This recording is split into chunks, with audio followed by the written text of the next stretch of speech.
wait for some hapless 18-year-old to say something about the schools they applied to. It's an open door from there. And the secret, again, with scammers is they're hoping that you're distracted and yet focused at the same time. You're maniacally focused on one issue, which is college. And therefore, they'll send you something because you're hoping, you're praying, you're expecting to get something. And then it shows up, except it's not it. Or you're panicked, too. Remember, there's a lot of panic that goes around this stuff. Tons of panic. Right. Even if you got accepted into the college of your dreams and you post that on, say, Instagram or any other social media thing of, yeah, I got into Harvard. Stanford. That can be a signal for someone just to send an email on behalf of Harvard or Stanford, just saying there's a problem with your application. Well, they'll be more specific than that, I think. They'll say there's a problem with your financial aid package, or there's a problem with, a very specific thing, or you haven't yet chosen your dorm assignment. It's going to be specific. Anyway, so yeah, I think that's probably the scam.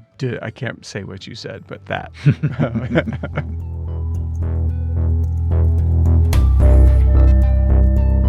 Welcome to What the Hack, a show about hackers, scammers, and the people they go after. I'm Adam, Cyber Goalie. I'm Beau, Cyber Stick. I'm Travis, Cyberpuck.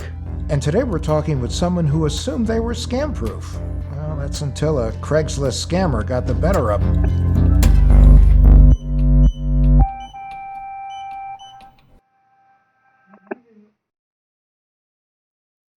This episode is brought to you by State Farm. Checking off the boxes on your to-do list is a great feeling. And when it comes to checking off coverage, a State Farm agent can help you choose an option that's right for you. Whether you prefer talking in person, on the phone, or using the award-winning app, it's nice knowing you have help finding coverage that best fits your needs. Like a good neighbor, State Farm is there. Make your next vacation unforgettable on Royal Caribbean's newest ship, Star of the Seas. It's everything you've loved about every family vacation you've ever been on, with mind-blowing thrills at the largest water park at sea, 7 onboard pools for every level of chill, more than 40 ways to dine and drink, and even more to enjoy at our award-winning private island, Perfect Day at Coco Cay. This is the new Star of the Seas. Click or tap the banner to find out more.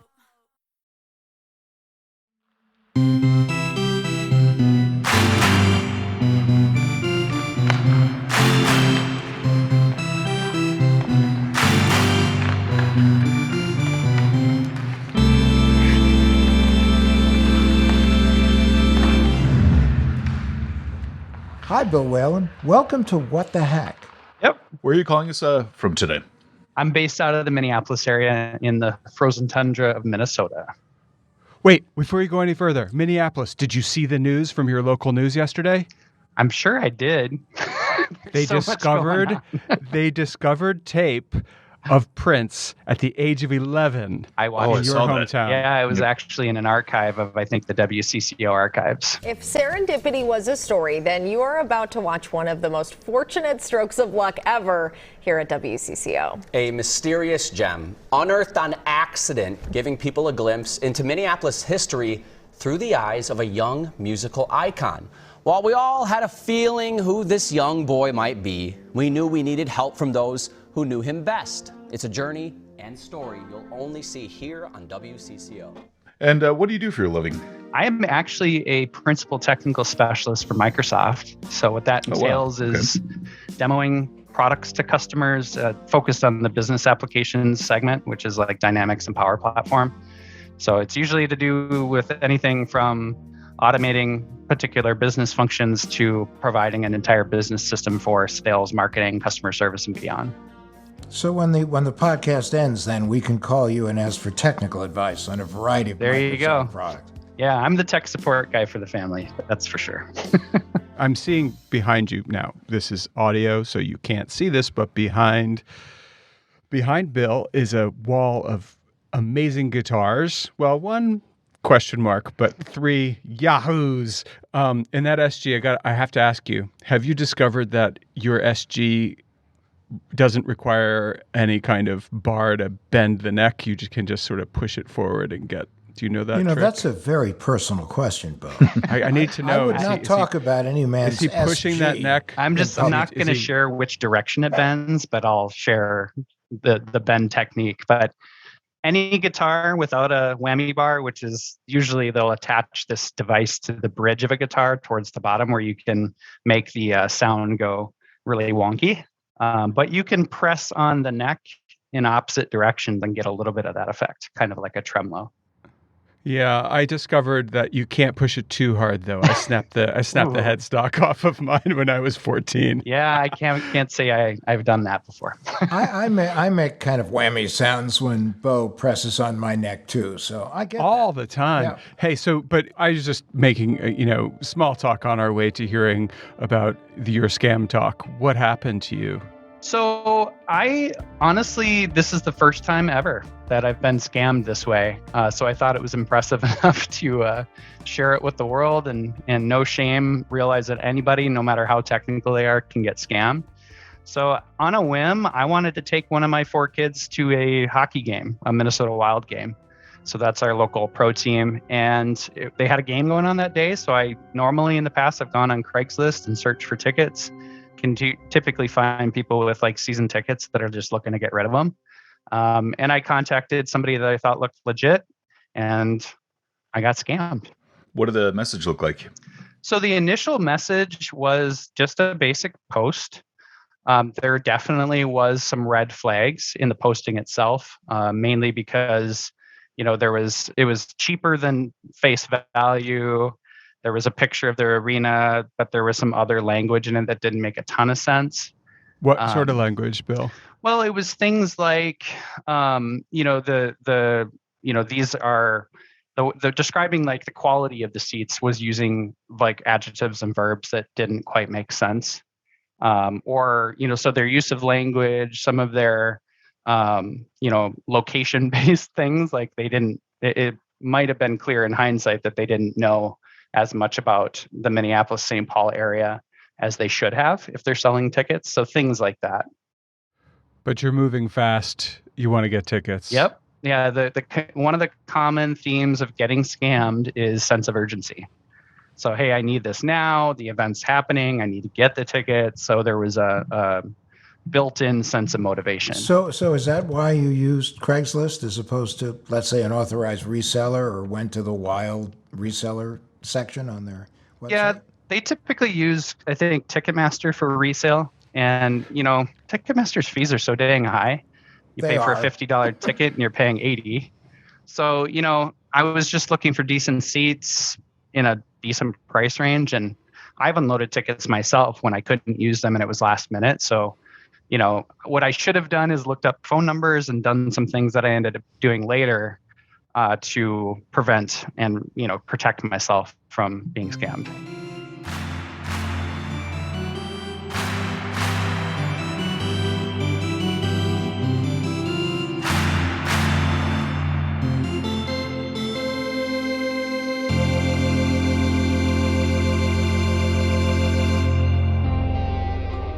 Well, in the interest of no shame zone, Bill, I actually was at a concert in New York City at the Beacon Theater at a show that I thought was really a hard show to get tickets for, and we lost a ticket, just lost one of the tickets.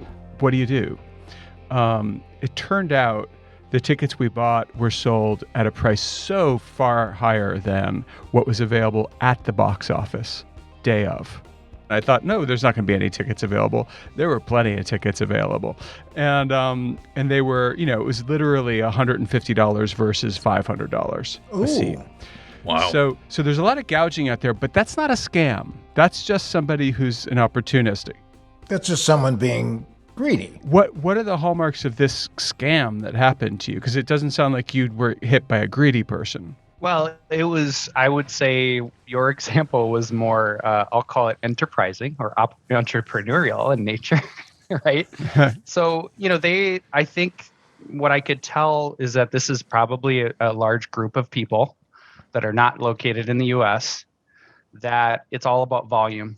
They're just trying to get as many people to hit these ads as they can because they're offering good seats for a good price. And that attracts people, especially because they post them on the day of the event. And they're all over in their venues all over the United States, most likely. Most likely, I haven't gone out and looked, but one thing I did to try to understand like what's the scope in Minneapolis was I set up a Craigslist alert that triggered on the keywords I used. So every time a post hits, I see a link to it, and it's always the day of a hockey game. I took my kids to see Billie Eilish a couple weeks ago. They were posting like crazy for that. She's had a good week. That's for sure. Yeah, pretty good week. Billie Eilish stuns with her performance at the 2022 Grammy Awards. You call me again, drunk in your Benz. And at the end of the day, I started getting emails from people because I would create a post on Craigslist that says, these are scammers, watch out. And it would have a number of tips on like what to look for in their posts. And I was getting several folks reaching out saying, you saved me money because I avoided these people because of your note. So that was pretty exciting to see. All right, so Bill, let's just back up for a minute. So how and why did you start investigating these scammers, and how did you determine that there was a large group of them? I wanted to first find out, like, when this kind of thing happens to me, I'm very, very curious why or what. Like, who, what, where, when, why. Like, how are they doing this? Is it one person locally, or is it a group that's, like, scamming a ton of people? So, like, the first thing I did is I really started looking at the Venmo accounts that they used. And they claim their business accounts, so you'll get reimbursed if you pay it, and it goes nowhere. So I think that's their safety net for the people they're scamming. Because at the end of the day, I reported it to Venmo and several other authority bodies, and it ended up getting refunded. Like, they gave me my money back. But, at the end of the day, it looked very apparent that they were taking my money or other people's money, and I could see who else had paid them because of how Venmo works, because it shows, who's sent them money. So much for consumer privacy. Right. Yeah. I could see the individuals. I could find them on Facebook because I reached out to a few of them just to say, hey, just so you know, I did this and I'm going to get my money back. And then, I could see how many accounts they were filtering the money through. So it was very apparent to me that they were laundering money through Venmo. So it would hit the main account that they sent me, which was some random, Sandra shop, quote unquote. And the dude, texting me was not Sandra. It was some guy, and it's my wife's account. Right. So then I would see that money instantly get sent to like 3 to 5 other accounts that had similar names. And eventually that money trail would end up in something that looked like an end account. But I couldn't for sure tell because I don't have enough data. How did you trace it? I am curious about how you actually tracked that money and where it was moving in the various accounts. So, essentially I opened up a spreadsheet and I would have a link to like the first Venmo account. And I would document some of the data around it, like what location it said to be set up on. Like in one case, it was like Fletcher, North Carolina or whatever. And then I would see the names of people that had paid them and then where they were paying. They were distributing money from that point to other accounts. So like I sent money to Sandra's shop. Well, Sandra's shop sent money to Angie's shop, Delia Special Shop, Super Quality Low Price Shop, like these random account names. That at some point it would eventually just end in a dead end. It's so weird that they didn't make it private. It's strange that they didn't have their transactions private. Well, that's like the hacking group that got nailed recently, the folks that got into Microsoft and Okta and the whole list of companies. And it turned out they were able to trace it back to them because they never covered their tracks. And a bunch of them were teenagers. Well, and Venmo specifically is built to be more open and it has very little protective measures unless you have a business account set up, which is why they put that in their ploy, because they're like, yeah, we're going to get paid and you're going to get your money back. So we don't care if you get scammed. I think that at the end of the day, that's their goal.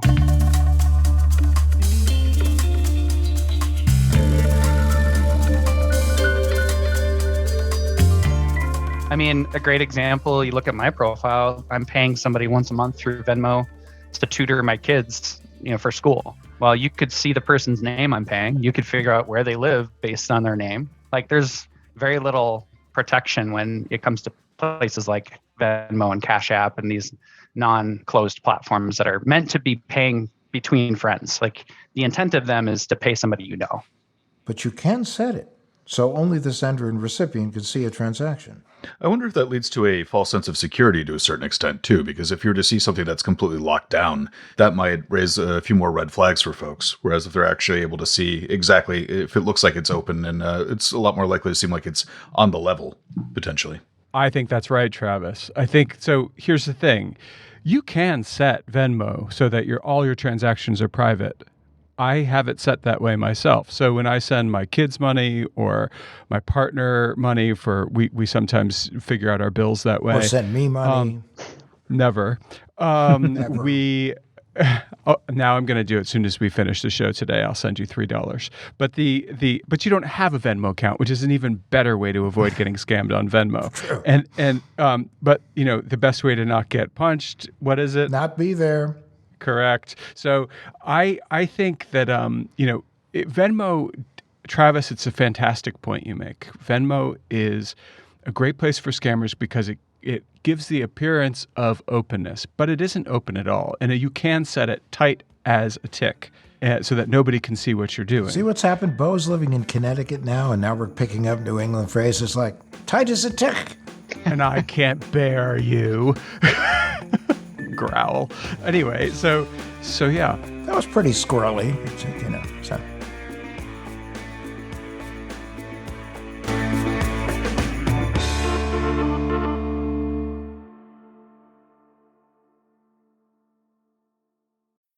Are you ready to dairy-free your mind? This summer, melt away your dairy-free expectations with So Delicious dairy-free frozen desserts. Enjoy mind-blowing flavors like salted caramel cluster, chocolate cookies and cream, cookie dough, and more. For over 35 years, So Delicious has been cranking up the flavor with show-stopping products that are 100% dairy-free, certified vegan by Vegan Action, and are so unbelievably creamy, your taste buds will do a double take. Dairy-free your mind. Visit SoDeliciousDairyFree.com. You set the table, put on a playlist, even made the lasagna from scratch. And now you're wearing it. OxyClean Max Force Spray tackles tough, set-in stains the first time. Adulting is hard. Fighting stains shouldn't be. OxyClean Max Force. It's not clean unless it's OxyClean. I'm wondering, too, since Craigslist seems to be the main platform for these guys, did you try reporting it to Craigslist? And I'm guessing you already know the answer, but did they reply if so? Do fish swim? Yeah. I will say I did report it. I mean, I flagged the postings and they were taken down. The thing I didn't go to, contact me through Craigslist. I went to LinkedIn and I looked for people with fraud or anti-money laundering in their titles that work at Craigslist. Oh, that's clever. And I sent them messages directly because I was like, this is happening and it's probably everywhere and you need to be doing a better job sniffing and sussing these out. Did they respond? Fish swim, right? No. I didn't hear back. So, Bill, you sent us over really some very impressive documentation. What motivated you to track this the way you did? And why have you continued to follow the scam even after the event? Well, like I said, I am super curious how this stuff works and why they're doing it and who's involved. So, I've personally done cybersecurity training on platforms like Hack the Box and Try Hack Me. Those are websites that you can use, in some cases free of charge, to learn like different penetration testing and OSINT tactics. OSINT stands for Open Source Intelligence Gathering. So my first thing is to understand who are these people. So I start to dig into the accounts, what data I can glean. Like I run password resets to figure out what their email addresses are. I'll look up phone numbers to find out if they're actual phone numbers or if they're voiceover based phone numbers that are hosted on platforms like TextNow. They're using these voiceover systems to essentially create a false sense of security where you're like, oh, this is a real person, they're texting me, but they're just using some software platform to interact with you. If you dig into it, you can figure out very quickly that they're just a front. And they likely have, tens and hundreds of numbers they're scamming thousands of people with. So of course, what I did is I set up a TextNow number and I started contacting multiple of the postings, even the ones that scam me, to figure out a little bit more data about them. So it's just part of it's curiosity, part of it's understanding how and why it works. And then I have, my personality is very driven towards justice. I want these people to stop. I don't want other people to be scammed as a result of what they're doing, because there's lots of people that aren't quite as technology advanced as I am that very easily can fall victim to these things, no problem, any day. I had a Facebook marketplace scam happen to me today, actually. Do tell. Well, I've been looking for a tractor, and I went on there, and someone had listed a tractor that I really want for $1,000. Oh, wait a minute. What the heck do you need a tractor for? Oh, well, now here's the other we part. ask ourselves that pretty often. Why are you don't strike me as the farmer type, but I need a tractor. I need the front loader so that I can carry we have a bear around the property because he's very lazy. So I need to carry the bear around. I need to dig holes every once in a while for the bear to sleep in, stuff like that. You have a tractor need and a bear. Well, we have a bear. I need a tractor so that it can make the bear's life better. In fact, we spent a great deal of we made several cyber presentations discussing at length Beau and the bear and the need for Beau not to get eaten by the bear. Yeah. So. And if you're listening and this doesn't get cut from the show, we will post a video of said bear, minus the tractor, because I still don't have one. No, I go on every day and I look on Marketplace for a few things that I need because I'm renovating an old farmhouse, and a tractor's on the top of that list. And so today I looked and there was a tractor for $1,000. Now, that's about $15,000 to $20,000 less than it should be. Now, it's a typical example of, if something is not priced right, it's wrong. The old, if it sounds too good to be true. But Bill, is something, you said something which I thought was very interesting, and I think it would be very helpful for our listeners. So some of the techniques that you used to sort of follow up on these guys that listeners might be able to do to keep them safe as well. Like you mentioned Text Now. What is that? Yeah. So Text Now is a platform for provisioning or requesting a phone number, and then using Text Now, either the web app or their phone application on your mobile device. It allows you to send a text message, make phone calls. So it's not too indifferent to things like, Facebook Messenger or email, with the exception is that you're using a Text Now phone number to communicate. And the reason that might be smart, so if you're going to purchase things from someone, use an email address or a phone number that's not yours, that's not your daily use email or phone number, because then you put a layer between yourself and the scammers, so that they can't then share that phone number with all their buddies and put you on all sorts of other fun scam lists. So is that why, Google Voice is all the rage now, or certainly the reason why a lot of people are getting scammed? Yeah, I mean, any of these voice over based IP services. So what I mean by that is a company like Google is providing a telephony service to the public that you can use to message and make phone calls. It not only allows you to protect yourself, to create a layer between your actual phone number and the scammer or other people, but it also allows the scammers the same luxury. One of the things I did through this process was I went and got that Text Now phone number, and I sent the guy that scammed me, or gal or group or whoever they are, a message from that other number, and he or they engaged me. Well, there's a thing I created called a canary token, and this is through a buddy of mine that's involved in cybersecurity. I was like, how can we figure out where these people are located? So a canary token is the ability to create like a URL or a web link that basically will capture their IP address. And if you capture a person's IP address, it'll tell you where they're physically located, or at least where the server is that they're bouncing off of. That was another reason why I believed that this was a bigger operation, is the IP that bounced back was located in a Google virtual private cloud. And you're only going to pay for something like that if you got some bankroll behind it.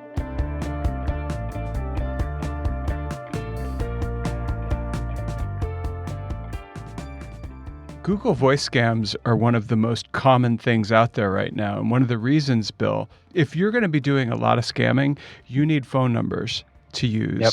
And I will tell you, so the first thing I'm doing now on these is I take the phone number and I punch the number into a website called numlookup.com. Oh, me too. Yep. See if it's a scam. And that tells you, is it a actual, like if you look up my phone number, it says it's a T-Mobile number. Like they provisioned it, so you know it's an actual cell number or a landline. in the case of these scammers, those phone numbers belong to voice over IP hosting providers that are not the carrier. So that's a huge red flag.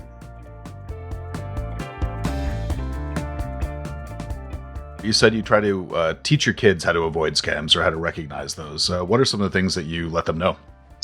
Yeah, so many times, my kids are between 12 and 18. I have 4 of them.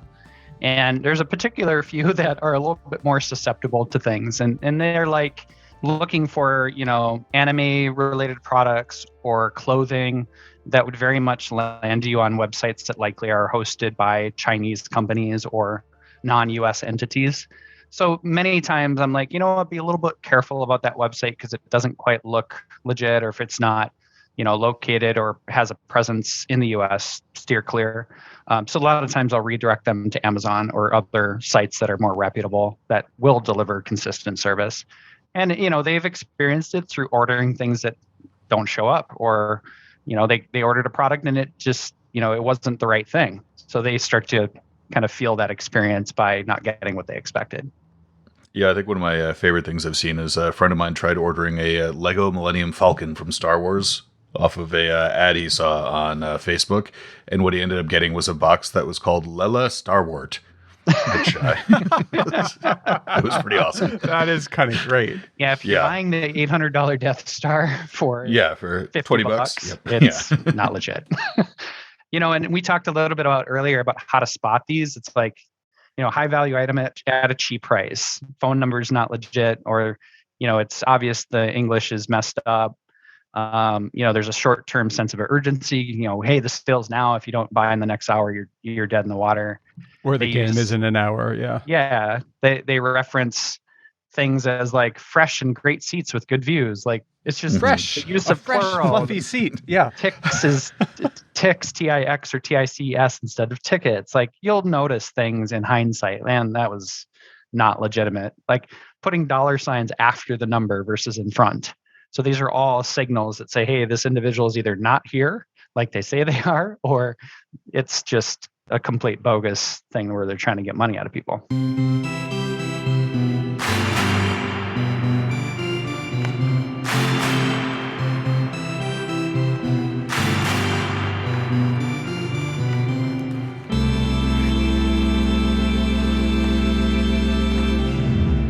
So, Bill, after everything we've talked about here, and with your experience with Craigslist, do you think they should be more involved, less involved? Do you think they should be more responsible for all of this? Or is it really between the buyer and the seller? So I personally feel like if they're going to allow people to sell tickets for sporting and other events, they need to put some controls in place to validate and verify that who's selling these items is legit. So, for example, when you sell an item or a ticket back, like I purchased a seat for a venue recently and I can't go, so I was going to resell it. You do that through the Ticketmaster app, right? So it's verified, it's validated, it transfers through the payment process. Same thing, I recently sold a piece of music gear on a site called Reverb, which is built for selling musical equipment. And the way the process works is you list it, somebody buys it, they don't send you payment until you ship the item, and it actually is confirmed that it arrives. So they've put controls in place to make sure that both ends of this are going to get what they expect. Craigslist could very easily, for things like tickets, contact Ticketmaster and through a couple of calls, technically through APIs, where their systems could talk to each other, they could validate that it's legitimate by somebody putting in like a barcode number. So there's lots of opportunity for Craigslist to tighten this up.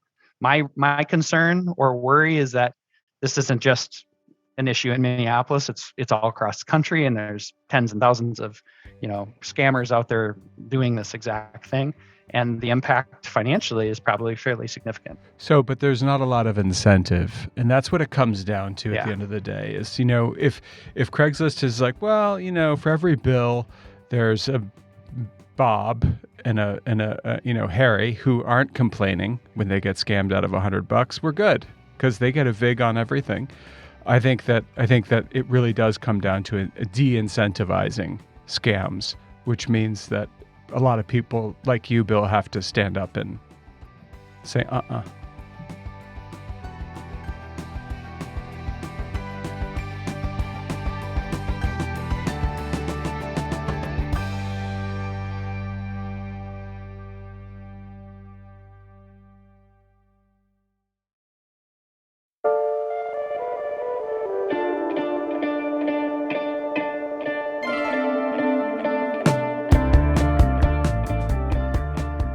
Listen, you have to be impressed by all the things that Bill did. I mean, this is like a chronicle that he created. It's very impressive, but it's a staggering amount of work, and it's work that needs to be done by somebody who's a real professional. But guys, listen, for the rest of the human race, is there an alternative to what he just did? I don't know. My 2 cents is that expecting a company that is engineered to make money, spend money, so that you don't get scammed on the site that they created just to make money, it's not going to happen. Not going to happen without a lot of pressure anyway. And the Bills of the world are few and far between. Most people, when they get taken for the kinds of money that these scams target, just shrug it off. Yeah. Right. That's why it's helpful that there are organizations out there that you can get to through your insurance company or financial institution or your employer that will help you through situations like this and try to help you recover your money. And sometimes they build relationships with people on unnamed, fabulously wealthy, successful social media platforms that will pay attention because of relationships that were built with these organizations. I don't know about that, but I do know, something that we've talked about since we've started working together, which is the only person you can really count on in this situation, if you don't want to get scammed, is yourself. Just look in that mirror and realize you are standing between you and some very bad people. And no one else. And Craigslist for sure isn't anywhere in that picture. Well, the thing about Craigslist is it's convenient for buying things and it's convenient for selling things, and that makes it extremely convenient for scammers. Yeah.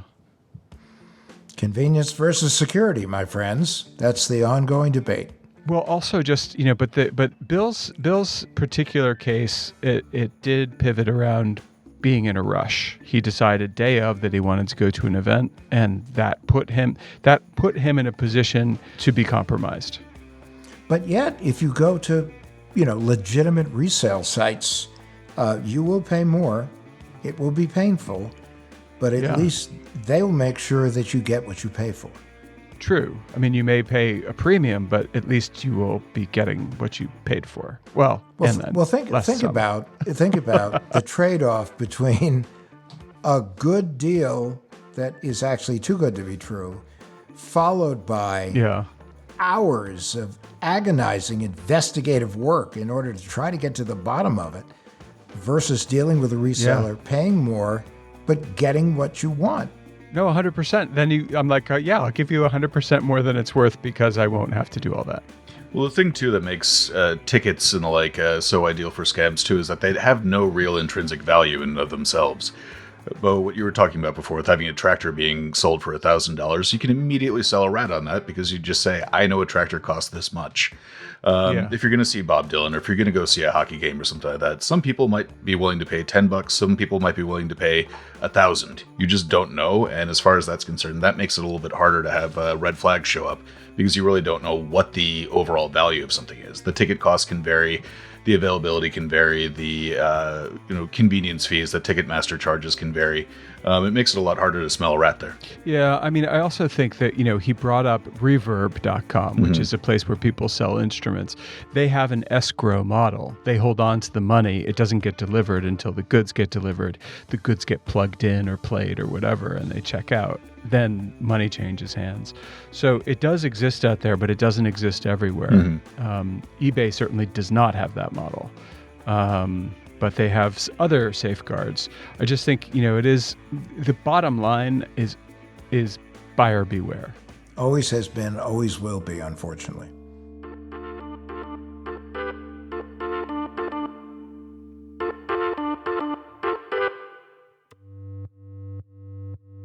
So listen, folks, thanks so much for listening. And if you like what you heard, we would really appreciate it if you would help us help other people hear what you liked.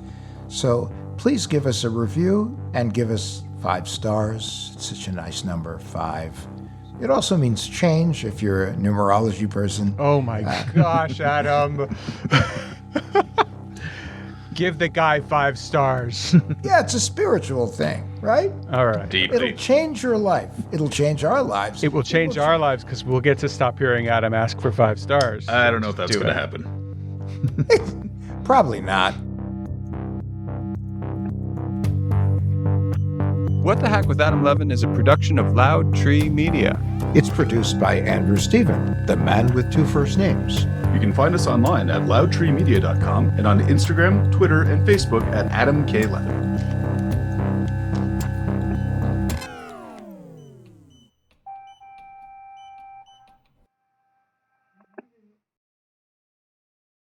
Behind every great meal is a person with a story to tell. Hear them on Culinary Characters Unlocked, the podcast that reveals the lives behind the food. Hosted by me, David Page, Emmy Award-winning journalist and creator of Diners, Drive-Ins, and Dives, as I talk with everyone from culinary legends to mom-and-pop standouts about the creativity, grit, and passion that shape the food we love. Follow Culinary Characters Unlocked on Apple Podcasts, Spotify, or wherever you get your podcasts. Behind every empire are the people history tried to forget. Lost Roman Heroes tells the stories of the remarkable characters who shaped Rome from its mythical beginnings to its final fall. Each episode blends armchair storytelling, sharp historical insight, and a bit of humor to bring these lost figures to life. From generals to scientists, from rebels to empresses, from priests to politicians, these lost Roman heroes have one thing in common. They stood up for civilization when the bad guys threatened, and in doing so, they changed the course of human history. If you're into history that's vivid, surprising, and deeply human, this show's for you.